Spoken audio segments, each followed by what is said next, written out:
Hello viewers, পিকশাইনের পক্ষ থেকে আপনাদের সবাইকে শুভেচ্ছা ও স্বাগতম। আমি আছি আপনাদের সাথে মোহাম্মদ আহসান হাবিব। আপনারা দেখতে পাচ্ছেন অ্যাডোবি স্টক। অ্যাডোবি স্টক সাইটের আসলে অনেক জনপ্রিয় একটি সাইট। আজকে আমরা ওয়াল আর্ট মকআপ নিয়ে কাজ করব। এখানে দেখতে পাচ্ছেন অনেক সুন্দর সুন্দর মকআপ, যেগুলা খুবই জনপ্রিয় এবং এগুলোর ভালো একটি সেল আছে। তো আমি এই মকআপ নিয়েই কাজ করব। আমরা কিছু মকআপ দেখি আগে। এখানে আমরা অলরেডি ওপেন করে রাখছি। দেখেন এখানে সার্চ বারে রেজাল্ট দেখাচ্ছে 2,78,050টা।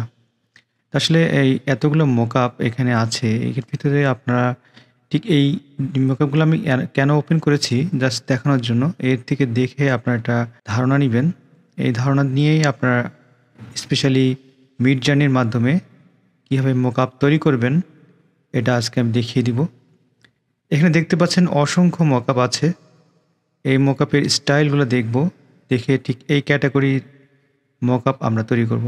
তো আসলে একটা মকআপ তৈরি করতে গেলে, মিডজার্নিতে তৈরি করতে গেলে অবশ্যই সেটা ইউনিক একটা প্রম্পট লিখতে হয়, লিখে এটা তৈরি করতে হয়। যদি আমরা সেম টু সেম এইভাবে তৈরি করি তাহলে এটা অবশ্যই রিজেক্ট হওয়ার সম্ভাবনা আছে।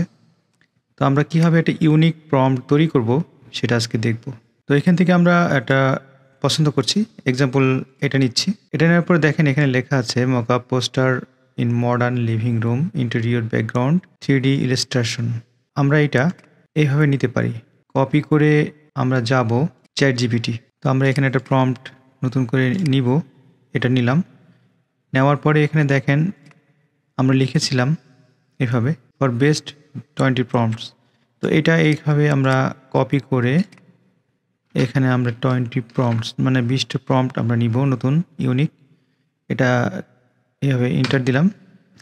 দেওয়ার পরপরই এটা এখানে দেখেন আমাদের অলরেডি এই টপিকের উপরে 20টা প্রম্পট রেডি করে দিবে।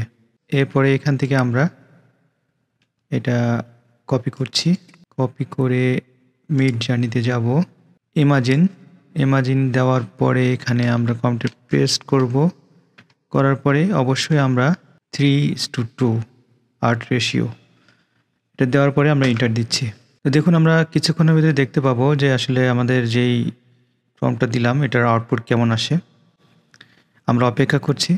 তো দেখেন আমরা এর আগে কিন্তু অনেকগুলো প্রম্পট অ্যাপ্লাই করেছি। A simple mockup of a blank poster in a minimalist living room.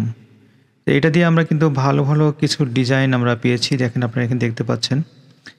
আমরা এটা জাস্ট ওপেন করছি। দেখেন অনেক আপ স্কেল করা আছে, অনেক হাই কোয়ালিটি ইমেজ। আমরা একটু দেখে আসি এর আগে আরও কিছু প্রম্পট লিখেছিলাম, তার উপরে ডিপেন্ড করে কিছু আমরা বেশ ভালো কিছু ডিজাইন পেয়েছিলাম, সেগুলো আমরা দেখে আসি।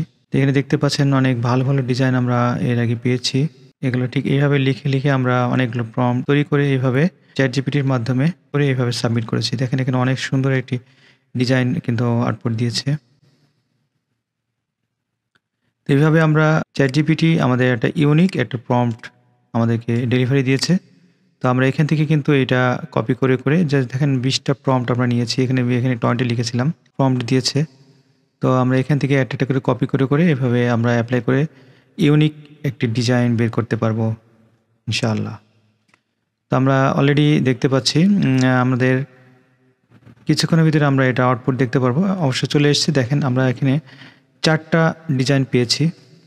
এর ভিতরে আমরা দেখি আমরা 4টাই আউটপুট নিচ্ছি। আমরা দেখি এটার কোয়ালিটি কেমন আসে।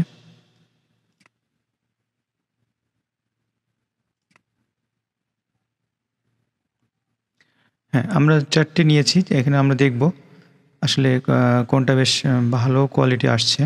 তো দেখেন আমাদের কাছে বেশ ভালো লাগছে এই ডিজাইনটা। তো এইভাবে আমরা প্রত্যেকটা ডিজাইনই কিন্তু এখানে নিতে পারি। এটাও অনেক ভালো হয়েছে, এই ডিজাইনটা অনেক ভালো হয়েছে। তো আমরা এখান থেকে আমরা এইভাবে নিয়ে এটা সাবমিট করতে পারি। তো আমরা এখান থেকে একটা নিচ্ছি, আমরা এই ডিজাইনটা নিচ্ছি। এখান থেকে আপ স্কেলও করতে পারবেন। আপ স্কেল করলে আপনার অনেক সময় লাগবে, যেহেতু আপনি আপ স্কেল না করে আপনি ফটোশপের মাধ্যমে করতে পারেন। এখানে ব্রাউজার, ওপেন ইন ব্রাউজার, আমরা ব্রাউজারে করে এখানে সেভ করছি।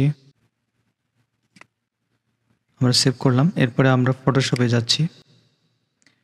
ফটোশপে যাওয়ার পরে এখানে দেখব আমাদের এটা কীভাবে আপ স্কেল করে। ফটোশপ ওপেন করছি। এই ডিজাইনটা আমরা ফটোশপে নিব। ফটোশপে ওপেন করছি। পরে আমরা এই ডিজাইন আপ স্কেল করব। তো আপ স্কেল করার জন্য এখানে দেখেন ইমেজ মেনুতে ক্লিক করার পরে ইমেজ সাইজ। তো এখানে আমরা অবশ্যই ৭২ আছে ৩০০ করে দিব। ৩০০ করে দেওয়ার পরে দেখেন এটা দিয়ে ওকে দিব। দেখেন এটা আপ স্কেল হয়ে গেছে। এরপরে এটা আমরা সেভ দিব জেপিজি মোডে। সেভ অ্যাজ জেপিজি সেভ 5 এমবিতে সেভ হচ্ছে। তো দেখেন আমরা এটা ২টা ছবি এখন আসছে এখানে। দেখেন এই ছবিটা আপ স্কেল করা আর এটা আপ স্কেল ছাড়া। আপ স্কেল ছাড়া এটার এমবি আসতেছে 1.51 এমবি আর আপ স্কেল করার পরে এটা 5.21 এমবিতে আসছে। তো এখন এই ডিজাইনটা আমরা অ্যাডোবি স্টকে আপলোড করব। আপলোড, ব্রাউজ, এই ডিজাইনটা আপলোড করেছি। দেখেন এখানে ডিজাইনটা আসছে। এরপরে আমরা এটা এখানে ফটো না দিয়ে ইলাস্ট্রেশন দিব। English, create using generative AI টুল এবং এখানে টাইটেল দিব। এটা দিতে পারি। সব শেষে আমরা এখানে সেভ বাটনে ক্লিক করতে পারি। এবার দেখতে পাচ্ছেন ব্লু হয়েছে। এটা যতক্ষণ রেড থাকবে ততক্ষণ এটা নিবে না। এবারে সেভ হয়েছে। সেভ করে দিয়েছি। এরপর এটা কিন্তু সাবমিট করতে পারবো। সাবমিট, এভাবে ওকে কন্টিনিউ। দেখেন আমরা এটা সাবমিটও করে দিয়েছি। তো আজকে এই পর্যন্তই। সামনে আরও সুন্দর নতুন টিউটোরিয়াল নিয়ে হাজির হব। সে পর্যন্ত ভালো থাকুন, সুস্থ থাকুন। আল্লাহ হাফেজ।